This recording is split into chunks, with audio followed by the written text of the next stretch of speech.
Hola a todas, todos y todes, muy bienvenidas a un nuevo capítulo de nuestro podcast Salud Mental Feminista, Prácticas y Diálogos Colectivos. Mi nombre es Antonia Fromin, terapeuta ocupacional de la Casa Comunidad, y en esta oportunidad nos encontramos con Gloria Silva y Patricia Loredo para grabar un capítulo sobre migraciones y violencias. Patricia Loredo, psicóloga peruana e integrante de la comunidad y corporación del colectivo Sin Fronteras. Y por otro lado está Gloria Silva, integrante de la Escuela de Terapia Ocupacional USACH, del Grupo de Estudios Críticos desde el Sur, Violencias, Resistencias y Tensiones Epistémicas, y del Núcleo Feminista de Terapia Ocupacional.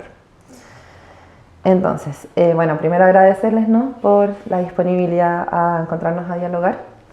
Y quería comenzar con una pregunta que es, ¿qué significa la migración en la vida de las personas? Para poder comenzar. Muchas gracias por la invitación y por incluir este tema en un espacio de reflexión y de difusión, especialmente en tiempos tan complejos. Migrar siempre, decimos nosotros desde la organización, que es, si bien es un hecho constitutivo de la humanidad, porque migramos desde que somos seres humanos. Sin embargo, la migración en los últimos tiempos, en general viene siendo un proceso que se da empujado por condiciones adversas, ¿no?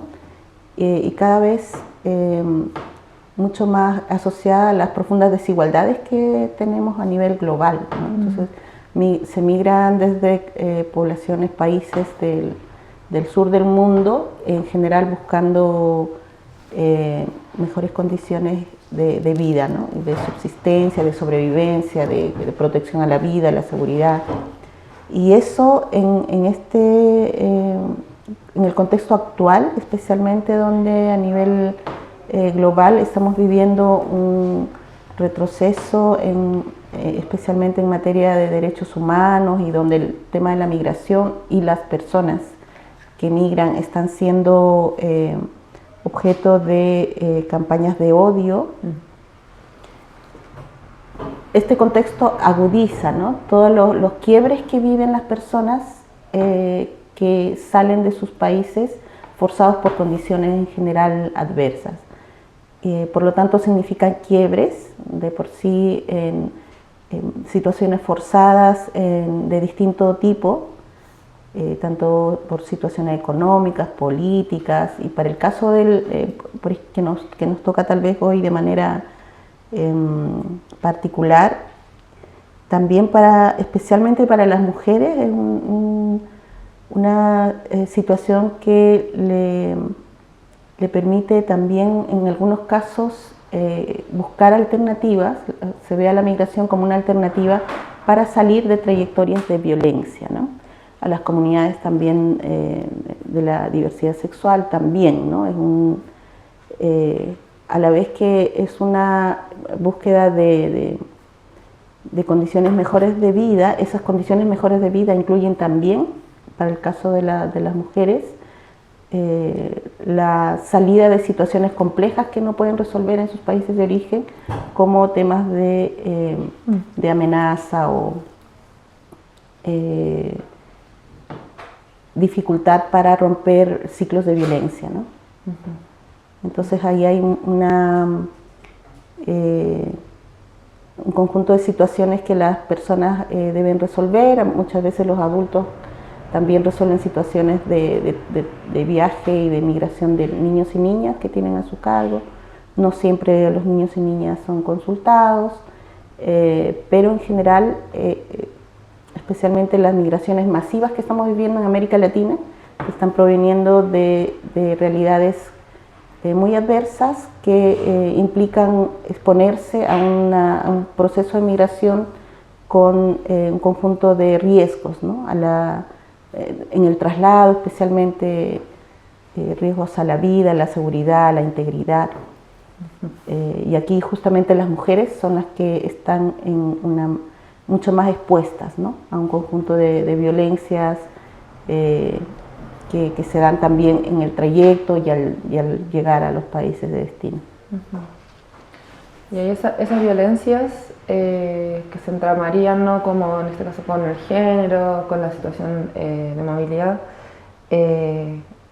Como ¿qué tipo de violencias crees que es como las que más aparecen? O también no sé, si es que, claro, ¿qué es lo que más aparece ahí? ¿Qué violencias se expresan más? Tal vez las que son como más vividas con más angustia y, en general por las mujeres son situaciones en el traslado de las relaciones que se instalan o se construyen con las personas que hacen estos viajes o son las que organizan el traslado, ¿no? Que en general son personas que están en redes de tráfico, que pueden estar más o menos organizadas, pero que son las que facilitan, ¿no? Todo este traslado. Entonces exponen a las mujeres a rutas inciertas, poco seguras, y que con amenazas a veces también de que si no se paga o si no se, efectivamente a veces incluso en el mismo traslado se cambian, ¿no? Las condiciones del trato, entre comillas, ¿no? de cuánto dinero se espera y por lo tanto si le cambian el monto y no les pagan hay amenazas de tipo abuso sexual o de retener a ellas o incluso si van con sus familias hasta que las familias no paguen, incluso secuestro. Se ha visto en algunos casos situaciones que terminan en trata también, ¿no? Retención de las mujeres mientras no paguen o abuso sexual también. Entonces, evidentemente son trayectorias de mucho riesgo que las mujeres asumen cuando hacen estos viajes, especialmente en todo este contexto en el que emigrar en este tiempo es muy difícil hacerlo en condiciones regulares, ¿no? Porque no es que las personas, en este caso las mujeres, incluso con niños y niñas o familias completas, elijan voluntariamente y de manera como espontánea el trasladarse por estas rutas inseguras o de manera irregular, sino que hay un contexto que a nivel global y también en la región y especialmente en Chile se ha rigidizado para el ingreso regular de las personas que vienen de otros países, inclusive de países que el Estado chileno ha reconocido que están en crisis o incluso se les ha interpelado porque se ha ido puesto una posición política de emplazamiento a estados como Venezuela, ¿no? Que se les ha nombrado como dictaduras, se reconoce que son dictaduras, sin embargo a sus digamos habitantes no se les da el trato de personas que escapan de una dictadura, ¿no? Entonces ahí hay una contradicción y claro, como no existen vías regulares para ingresar, las familias en esta crisis humanitaria que se está viviendo en Venezuela, han construido vías como de migración irregular, ¿no? Que en algunos casos, no sé, en otros países como Perú, Colombia, Brasil, Argentina también han tenido como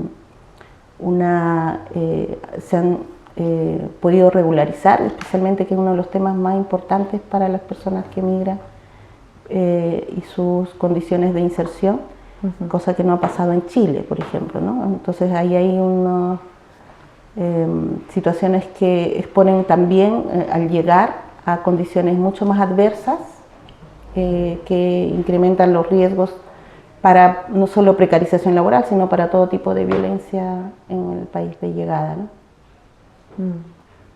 Sí, ahí,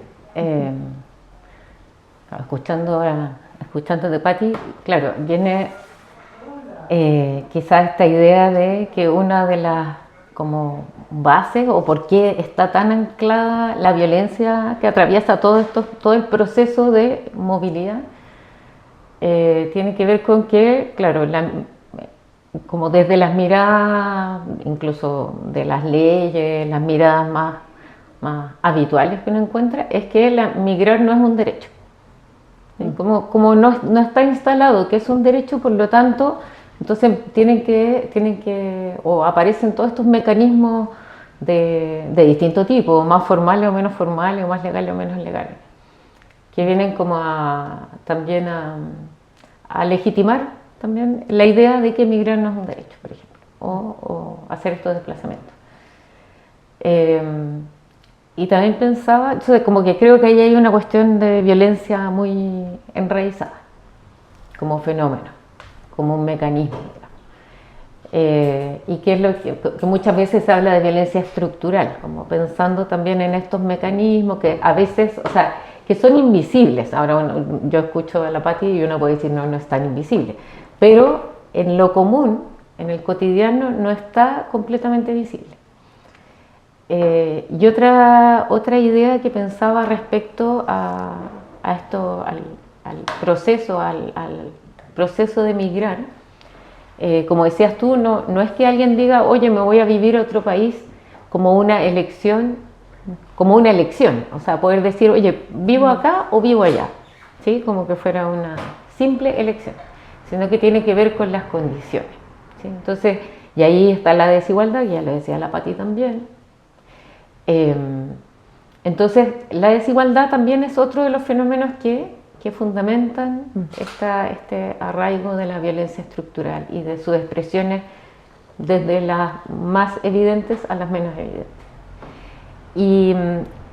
Y como última cosa quería plantear esto como el de lo no lineal, digamos, que esto no es lineal, no es vamos a tomar una decisión porque vivimos tales condiciones, tomamos una decisión, entonces nos vamos a otro lugar, a otro país, por ejemplo, a vivir, sino que ocurren todos estos procesos que además son en parte porque no son regulares, digamos, las personas que aparecen y te van diciendo, mira, están estas alternativas si tú pagas, en fin. Eso lleva a esta idea de, perdón, se me fue la idea. Esto lo van a editar, ¿o no? Sí, ya, gracias. Tú, así como que, bueno, me perdí. Ya, bien, ya, lo que quería decir, retomo. Ya, la idea de lo no lineal del proceso. Claro, lo no lineal, estaba pensando, tiene que ver con que no hay que uno diga un punto de partida y un punto de llegada y como que entre medio estuviera todo normado, regulado, entre comillas voy a decir protegido, o sea, que uno dijera, mira, como sea, en el proceso vamos a estar cuidados, en fin. Sino que está el riesgo, como decía Pati, están estas condiciones, las condiciones políticas, sociales y culturales. Y en esto de las culturales también decir que por lo menos acá en Chile se ha ido evidenciando en términos de explicitar esa violencia cultural que tiene que ver con la discriminación, con prejuicio, digamos, y con que eso se exprese en violencia directa, o sea, verbal, incluso por medios de comunicación me refiero, ¿eh? No sé si el incluso es la palabra más apropiada, porque... entonces, bueno, esa experiencia empieza a reproducir otras cosas, ¿sí? Produce patrones, reproduce patrones, pero además empieza a producir otros fenómenos, ¿sí?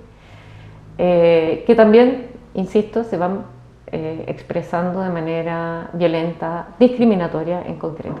El no poder acceder, por ejemplo, el no poder ejercer distintos derechos, el derecho a la salud, incluso en lo muy concreto, derecho a la educación, derecho, y aquí apunto, a vivir en ambientes libres de violencia, y ahí especialmente pensando en mujeres, niñeces, ¿sí?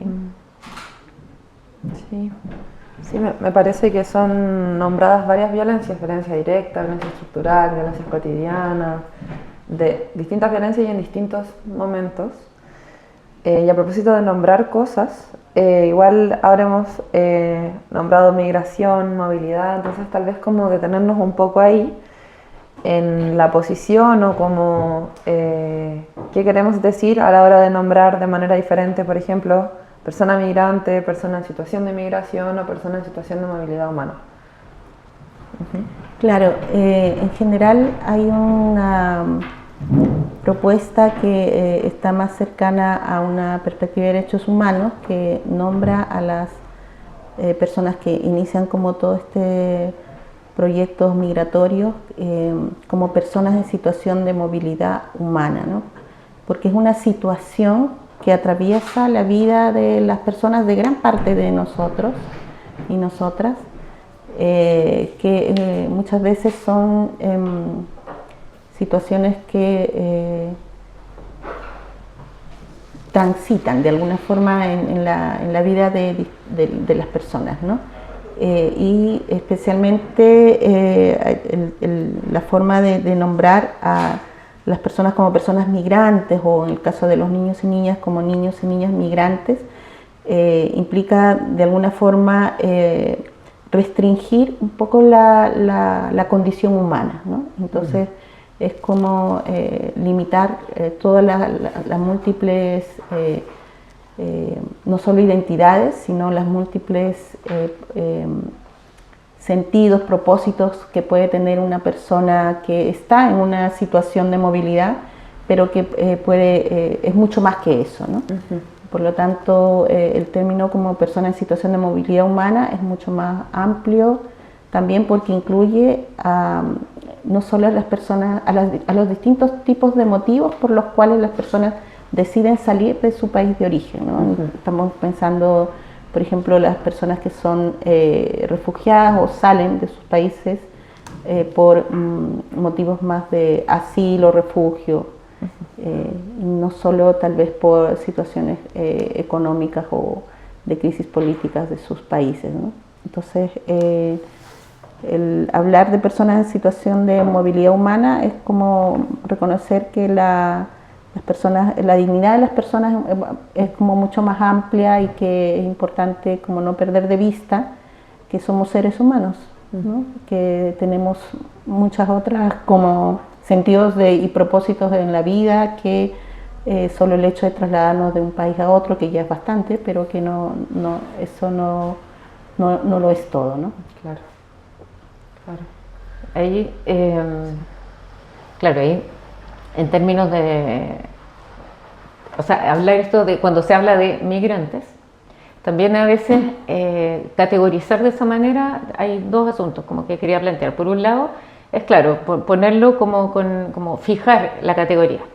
Estoy pensando cuando Karina Ochoa planteaba lo de las fijezas, ¿sí? Que esa es como una operación también que también tiene por objetivo reducir a algo, ¿sí? En algunos casos incluso llega a ser de cosificar, digamos, cosificar a las personas, que es, digamos, la expresión de eso se da especialmente en los fenómenos en el delito de trata, digamos, ese ya como una expresión muy evidente, la cosificación. Pero también cuando uno dice migrante, viene en algún punto viene a fijar esa categoría.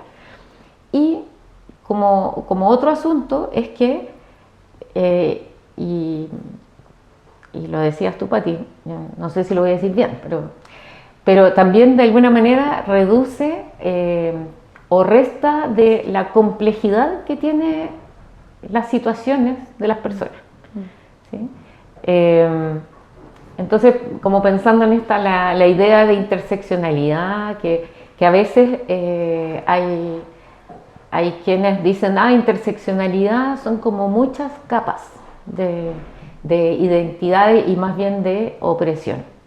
Entonces, cuando uno piensa que estas son capas como superpuestas, es como una trampa, porque en el fondo resta la complejidad que hay como en ese entramado entre distintas identidades, y que muchas de estas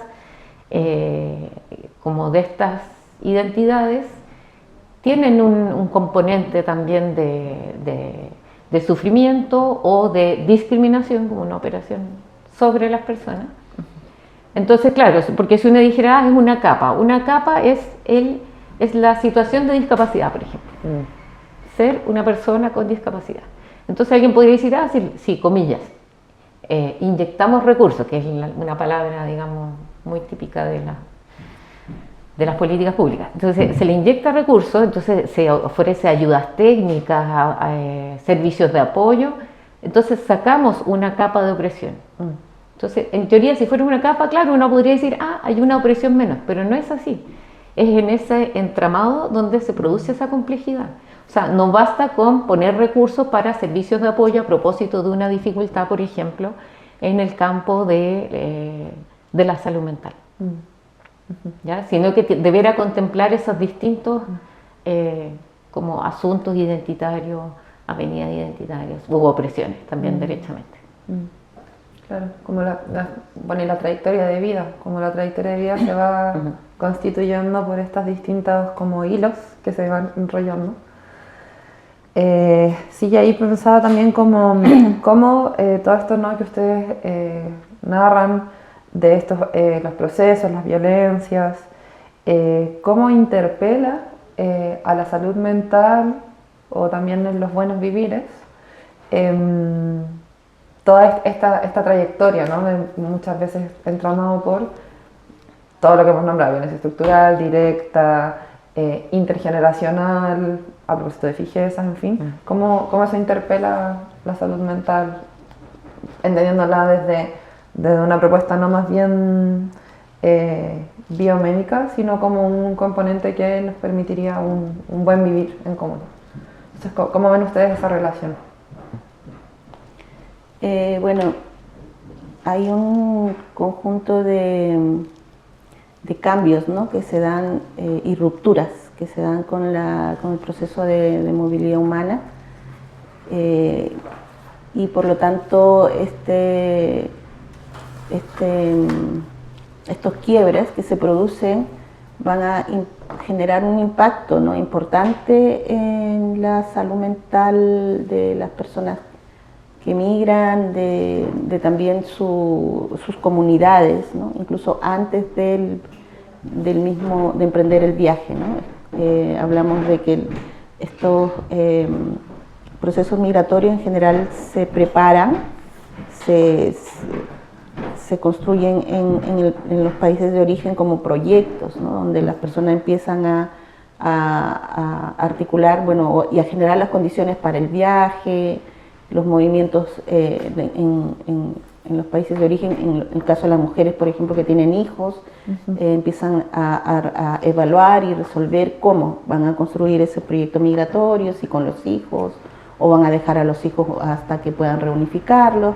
Entonces, todo eso, desde la idea inicial de generar como este desplazamiento y empezar a construir ese proyecto migratorio, ya genera un impacto, ¿no?, importante en la salud mental, no solo a nivel individual, sino de esa comunidad, de ese grupo familiar, y esto empieza como desde este punto como de inicio de la idea del proyecto migratorio, empieza después a complejizarse, ¿no?, con todo lo que viene después, que son un conjunto de desafíos, ¿no?, muy complejos, situaciones muchas veces límite que le toca vivir a las familias y a las personas que migran, y esto significa que la salud mental se ve claramente afectada, y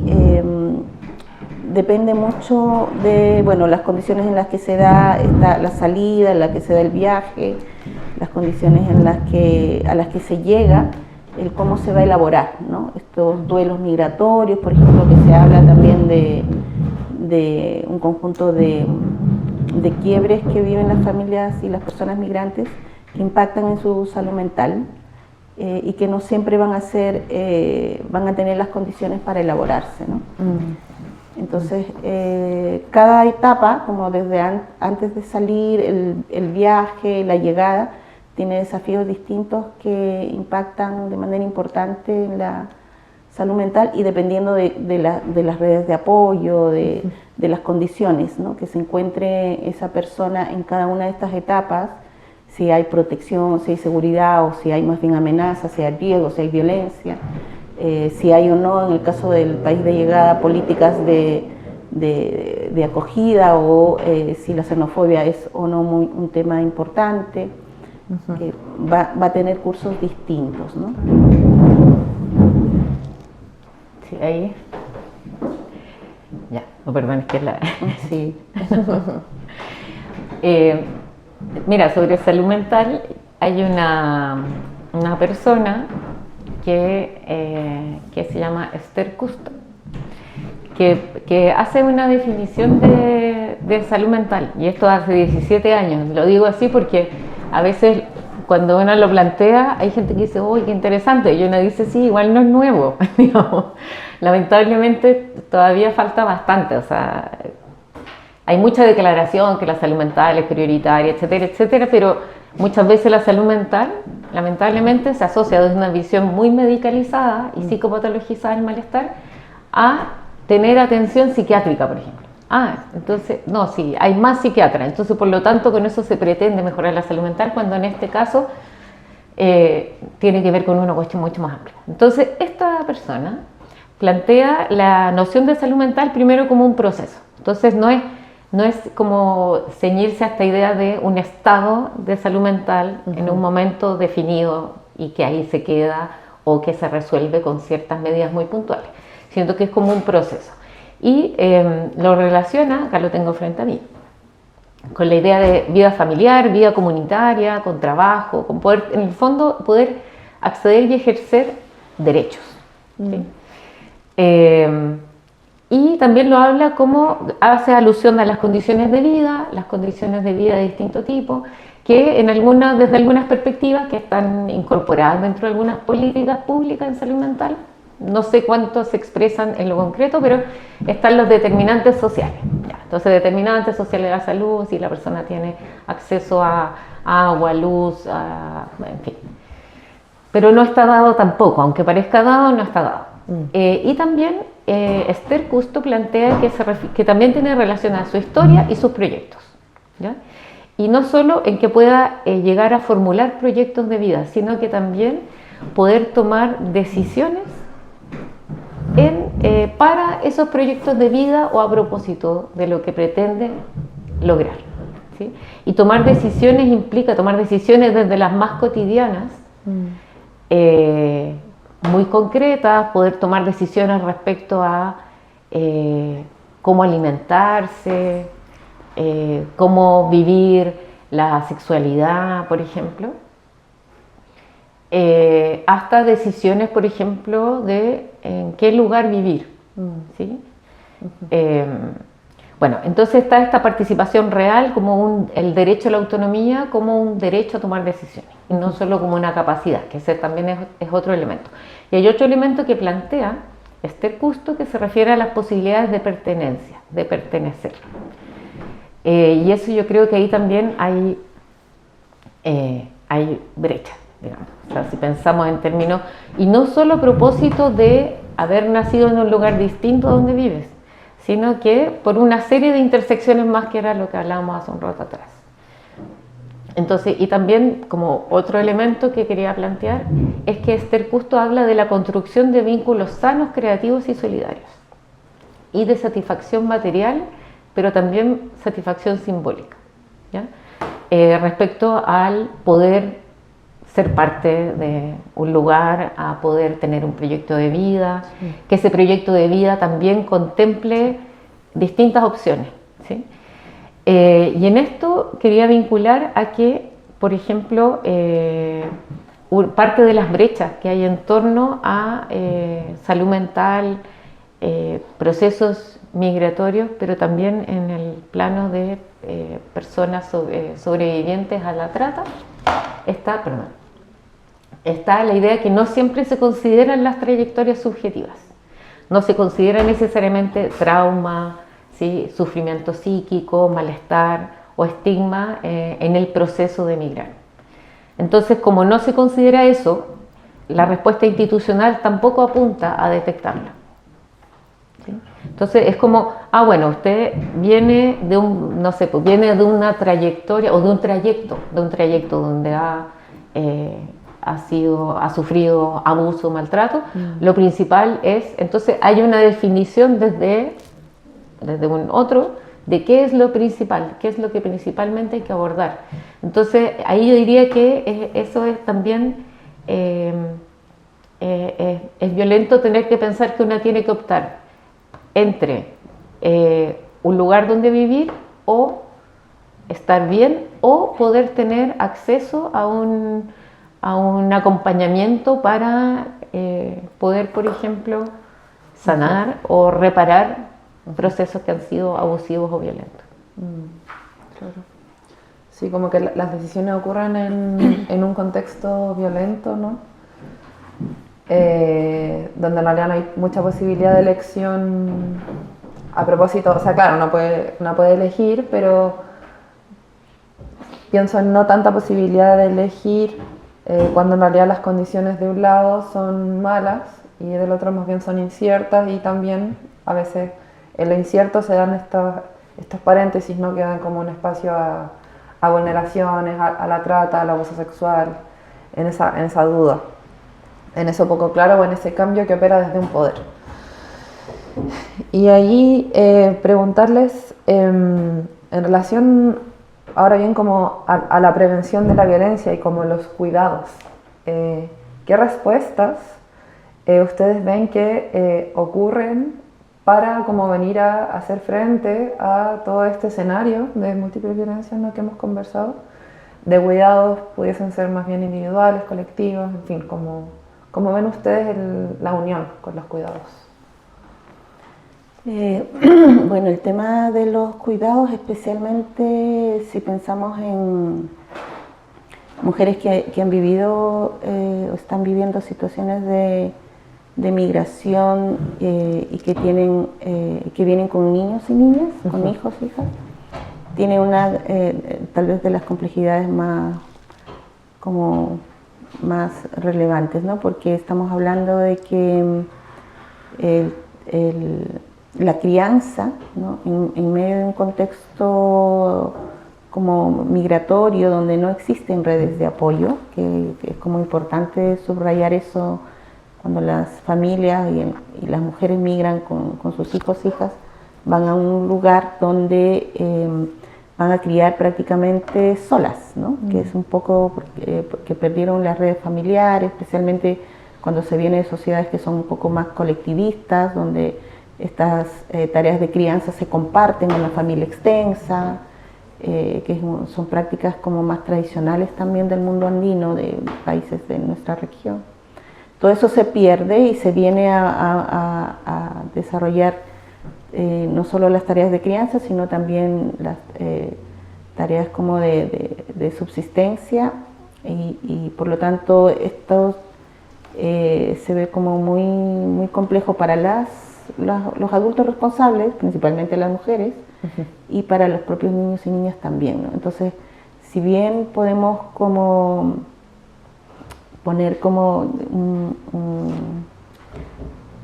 tal vez una problematizar, ¿no? De que la situación en general de las mujeres y la crianza es tal vez uno de los grupos que tienen más desafíos, ¿no? O más necesidades de apoyo para poder resolver todos los trabajos de cuidados. Las mujeres migrantes y otras mujeres que pueden estar en situaciones similares como de exclusión, están mucho más expuestas, ¿no? Como a todo lo que significa generar esta crianza en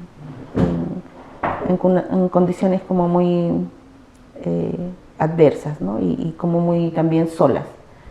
Entonces, claro, ahí definitivamente el trabajo, lo que nosotros hacemos en particular es promover la rearticulación de esta comunidad que de alguna forma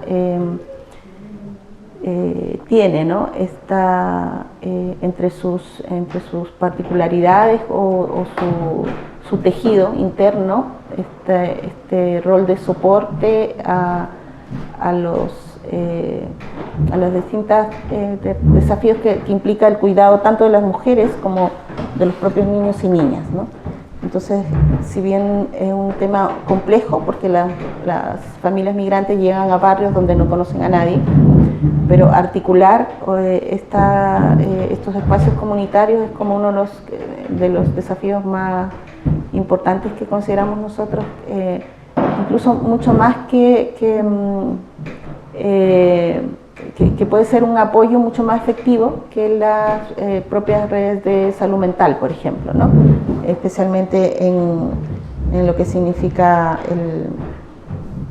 como la contención cotidiana, el poder tener espacios de participación, pero con todo lo que eso significa, ¿no?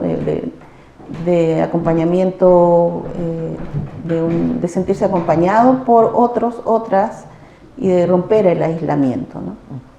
Entonces ahí, claro, es como importante, y lo que siempre nosotros estamos promoviendo en las propias familias y en la comunidad en general es cómo se van articulando estas redes de cuidado comunitario, principalmente, que mantenga tanto a las familias, a las mujeres y a los niños y niñas con espacios de protección, ¿no? Redes de protección comunitaria, redes de contención, de ayuda, de apoyo mutuo.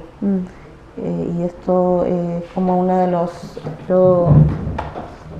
las posibilidades más como reparadoras de todas las violencias que se pueden vivir en general, bueno, por las mujeres migrantes, o las familias, pero en general yo creo como comunidades excluidas, ¿no? Porque si bien las mujeres migrantes o las comunidades migrantes, los niños y niñas en particular, son de las poblaciones más excluidas y que viven más todo tipo de violencia, entre ellas la violencia estructural, pero estas realidades no son ajenas a la población chilena tampoco, ¿no? Las mujeres pobres, precarizadas, que viven también como jefaturas de hogar, viven situaciones similares, ¿no?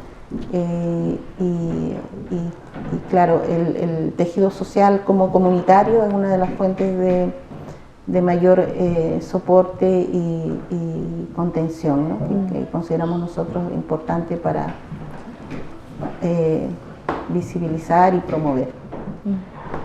Oye, Pati, que te quería preguntar, porque a propósito de de la articulación de espacios comunitarios,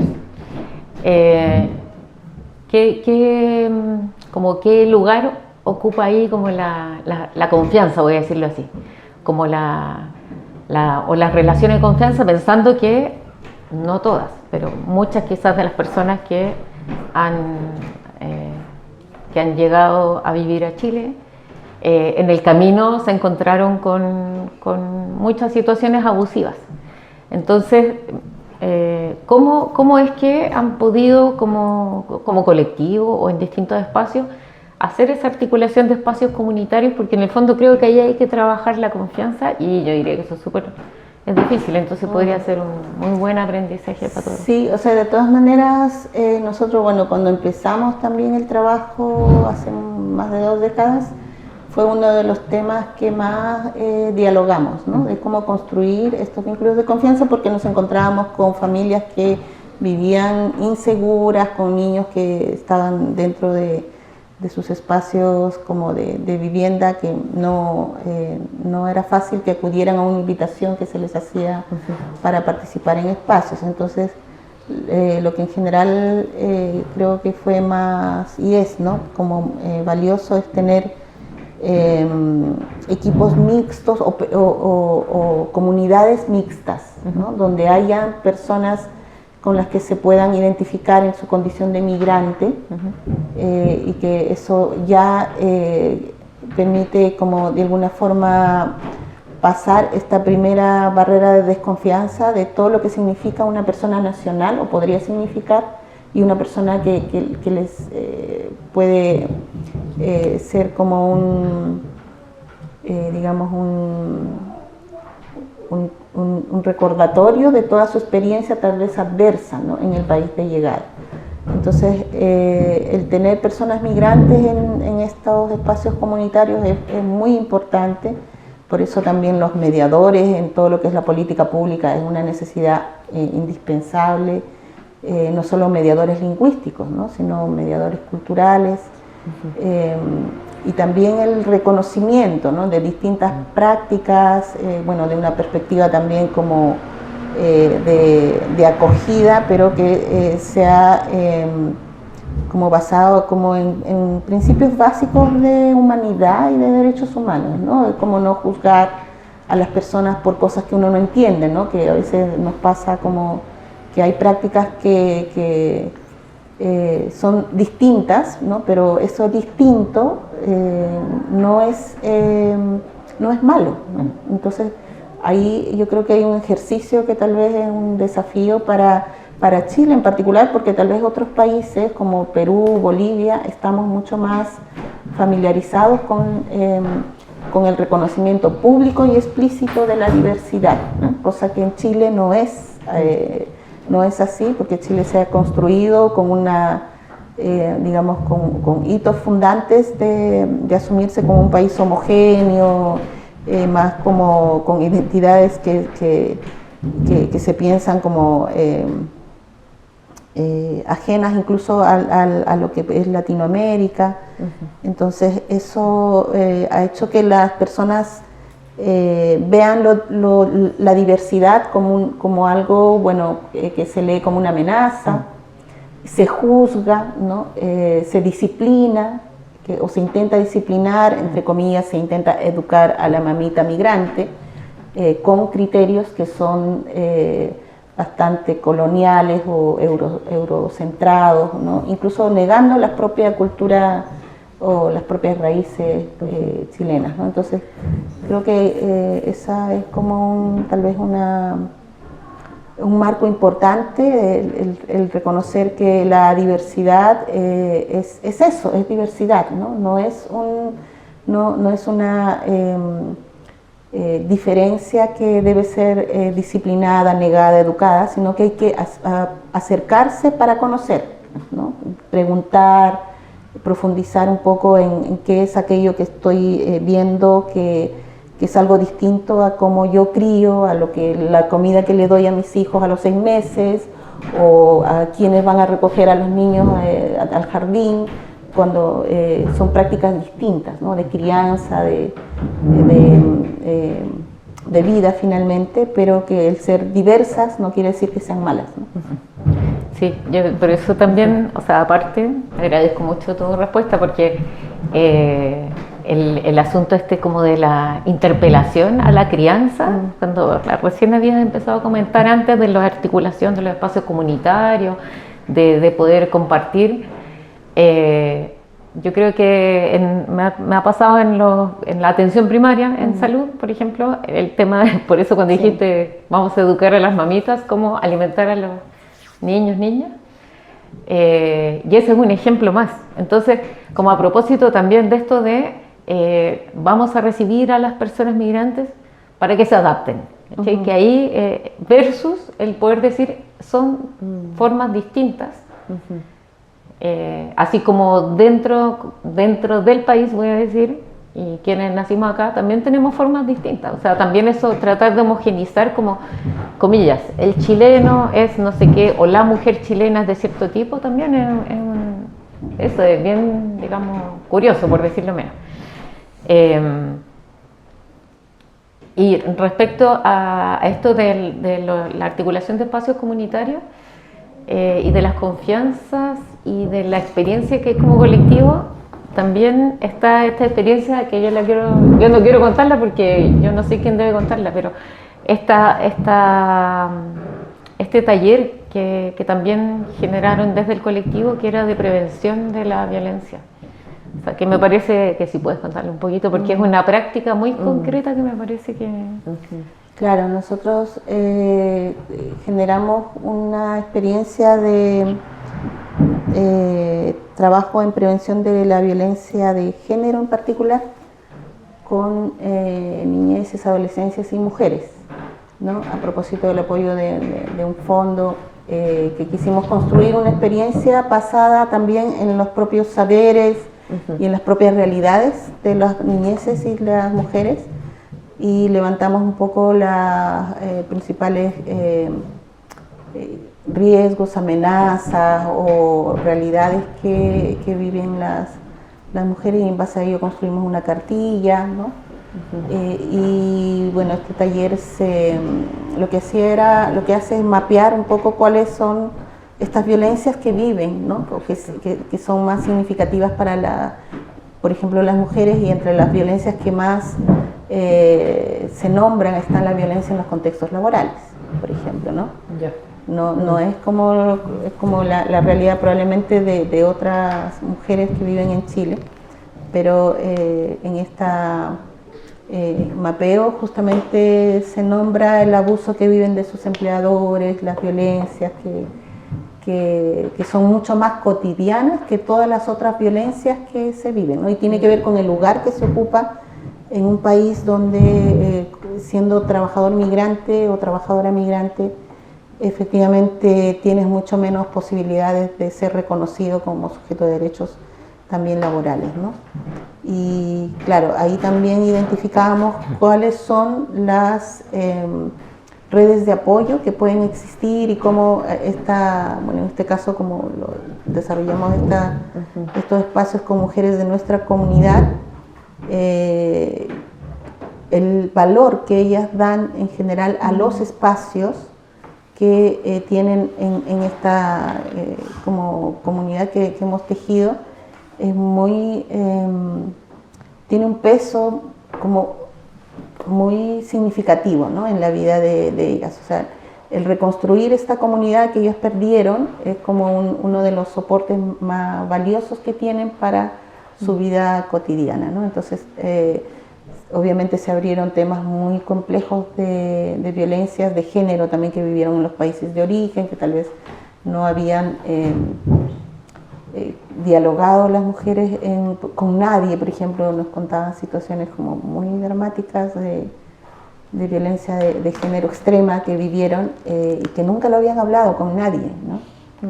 Entonces igual es como bien potente el cómo también la migración, porque había mujeres que huyeron de situaciones de violencia de género desde sus países de origen. Entonces, como también la migración puede dar posibilidades a reconstruir la vida, ¿no?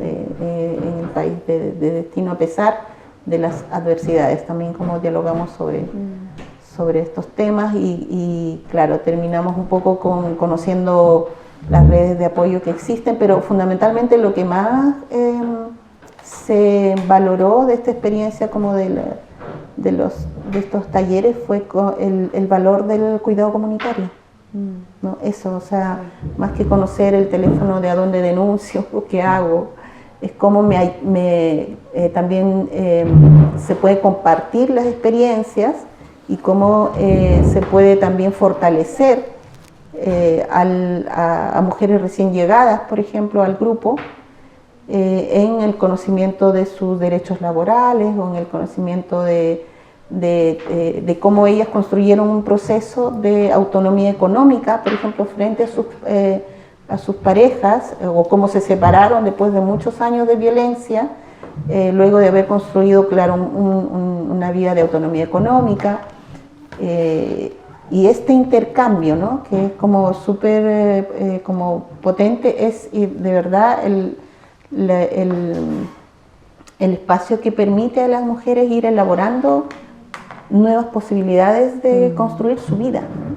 Y elaborando como juntas, como que ahí está el valor. Y en un espacio de confianza y desde trayectorias que ellas donde pueden verse reflejadas, ¿no? Como de que es posible porque existen otras mujeres que llegaron hace 10 años y que ahora están solas, pero están bien, están con sus hijas y están mucho mejor de cuando estaban con sus parejas, con dinámicas de violencia de las que les costaba mucho salir, ¿no? Entonces, claro, la construcción como de estos vínculos de cuidado comunitario, de grupos de apoyo mutuo, es como una posibilidad que creo que tiene todavía muy poca valoración o visibilidad, tal vez desde los distintos abordajes que se dan, ¿no? a cómo vamos construyendo caminos para salir de estas dinámicas de violencia cuando hablamos de violencia de género, ¿no? Sí, pensaba como que todo tiende más bien a la aislación, a la separación, a lo que hablamos, la negación de la trayectoria y como el ir encontrando nuevamente puntos, y lo digo nuevamente no tan solo a propósito de la movilidad, ¿no? Sino más bien en ciclos vitales, donde uno puede estar, estoy pensando por ejemplo en lo intergeneracional, de repente poder una niña encontrar un punto en común con su madre, en fin, y como eso, el estando juntas y elaborando juntas, poniendo en palabras dolores, sustos, permite la rearticulación. Entonces, te decía esto de la migración como posibilidad de rearticulación, pero ahí también es como que un poco, también exige esa rearticulación estar con otras personas. Sí. Entonces me parece muy valioso. Oye, así parece una cosa. Sí. Lo que pasa es que pensaba, o sea, como que escuchándote, Pati, yo decía, claro, como que proponer, no es que no exista, pero quizás cómo propondría algo que pudiera contribuir a lo que hemos estado hablando, a esa articulación. Entonces yo pensaba, claro, yo decía, bueno, la formación siempre desde las universidades una tiene que contribuir al menos con formar, en el caso nuestro, en la Facultad de Ciencias Médicas están las carreras llamadas de la salud. Entonces, poder formar, ¿y en qué? En el fondo. Entonces, al menos deberá ser en derecho a la diferencia, como un derecho, en interculturalidad de una visión crítica y no desde esta lógica de adaptación, de trata de ser igual que nosotros, que ya es raro, en poder formar también en las redes, no dentro de cada sector solamente, el sector salud, sino que las intersectoriales, pero no solo existen estas redes, sino que cómo puede haber una coordinación real intersectorial. Y eso lo pienso también a propósito de digamos, el trabajo en la casa comunidad, que efectivamente cuando uno decía, oye, estamos trabajando con personas que a propósito de esto de salud mental, es como que no tuvieran ni deseo ni necesidad de derecho a la vivienda, al trabajo, educación. Entonces, siempre hay una brecha gigante en el tema de trabajo intersectorial.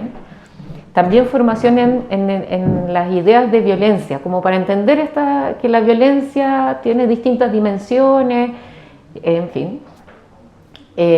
También pensaba, y lo de redes intersectoriales o trabajo de redes, como para ir contra esta idea que hemos hablado ya hoy, que es de esta fijeza de las categorías, de que una persona entonces tiene este problema y ese problema va a ser lo que la va a caracterizar toda la vida, o un asunto, problema.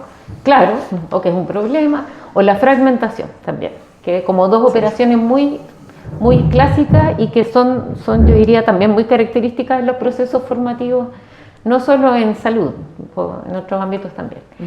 Y aquí estoy pensando también, no solo las universidades, sino que también pienso en términos mucho más amplios el Estado, o sea, como esta formación para las personas que trabajan en los distintos ámbitos del Estado, en los distintos sectores del Estado, pero no como solo como una forma de ustedes tienen que saber todo esto para ir comillas, a ayudar a alguien, sino que yo pensaba que en el fondo cómo darnos a entender cuando uno está en ese lugar de salud, de educación, qué sé yo, entender que una puede ser una condición más. ¿Okay? O sea, primero ya hay mucho conocimiento, saberes en las propias comunidades, digamos. Entonces, como primero que tenga que haber un reconocimiento de esos saberes, un reconocimiento genuino. No como, ya bueno, se juntan, ya qué bueno, pero nosotras que somos las del saber, que está esa ilusión además. Entonces, en el fondo, formar o seguir formando, o formarnos también, para estar en ese modo, como somos una condición más, como una contribución, no somos quienes vamos a llevar como las respuestas, porque las respuestas están en otros lados. Y una manera, pienso así como también concreta, de poder contribuir a la visibilización de estas prácticas, de las prácticas comunitarias de articulación, o como las que nos contabas tú, Pati, y yo creo que ahí podemos contribuir muy en lo concreto y de manera, voy a decir, inmediata en las universidades, es colaborando con procesos, por ejemplo, de sistematización de prácticas. ¿ya? No digo que sea la única manera, pero es una manera posible. También desde una lógica de sistematizar, como lo plantea Oscar Jara, qué sé yo, y no como esto vamos a ir a recoger información y dar nuestra propia lectura libre respecto a lo que las personas ya saben. Eso.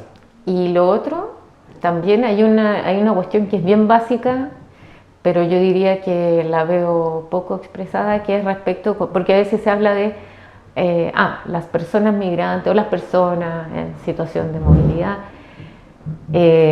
Y yo diría que muchas veces pasa esto de que, entonces, como que todas las personas en esa situación tuvieran exactamente las mismas necesidades o las mismas vivencias. Entonces, también hay cómo trabajar eso, y quizás lo colocaría como idea transversal dentro de estos distintos temas que son muy necesarios de abordar. La verdad es que, si uno dice, al menos son 5 asuntos bien básicos y que lamentablemente, por básicos que sean, no están muy instalados en las formaciones de pregrado ni en las instituciones del Estado.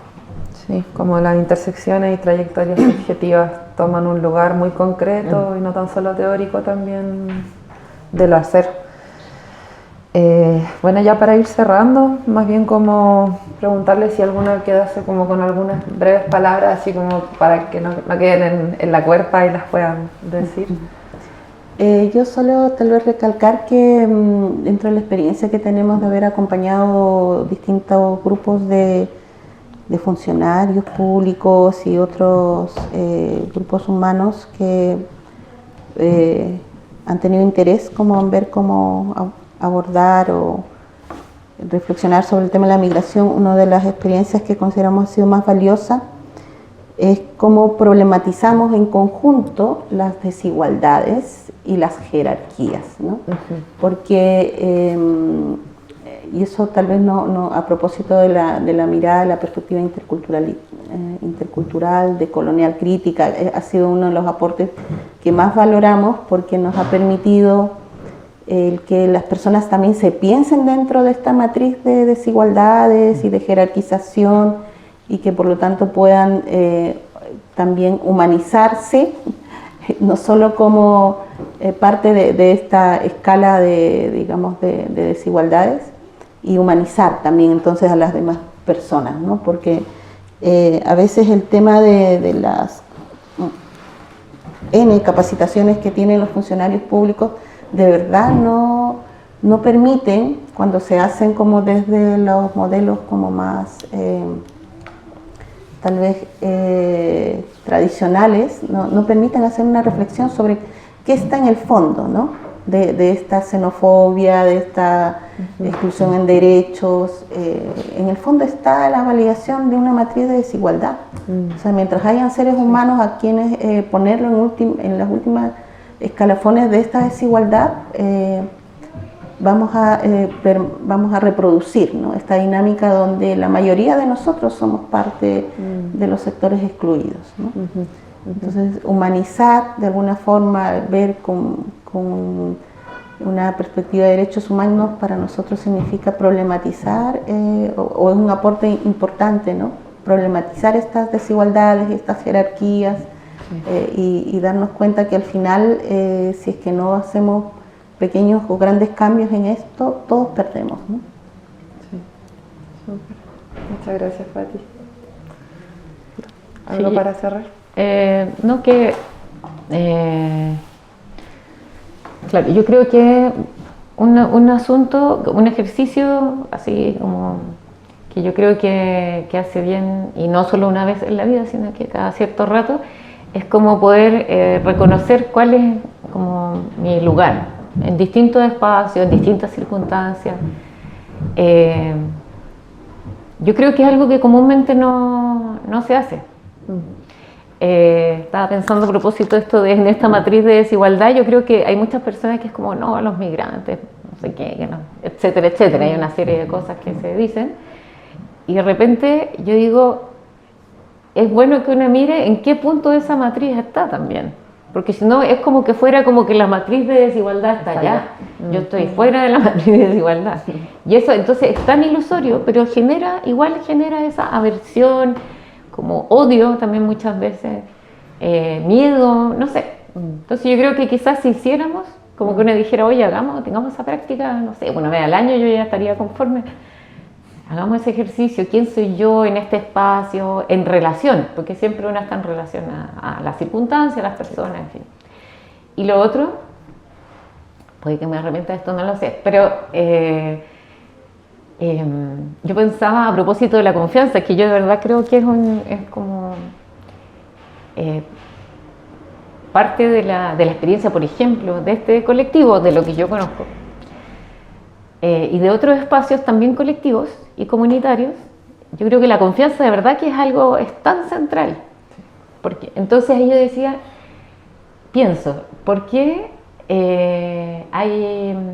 o sea, que yo creo que la confianza es algo que tenemos, voy a decir así, que tenemos que ganarnos, ¿sí? O sea,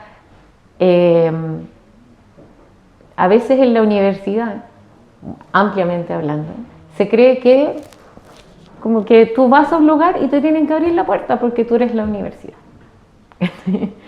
Entonces yo digo, ¿y por qué tendría que ser así? O sea, como una pregunta concreta y abstracta al mismo tiempo. ¿Qué hemos hecho para decir que la gente simplemente debería confiar en nosotras? Nosotros decimos, oye, nosotros queremos, por ejemplo, investigar algo o queremos hacer un taller de no sé qué y que tendrían que abrirnos las puertas. Lo mismo pienso para los sistemas de salud, para los distintos espacios del Estado, digamos.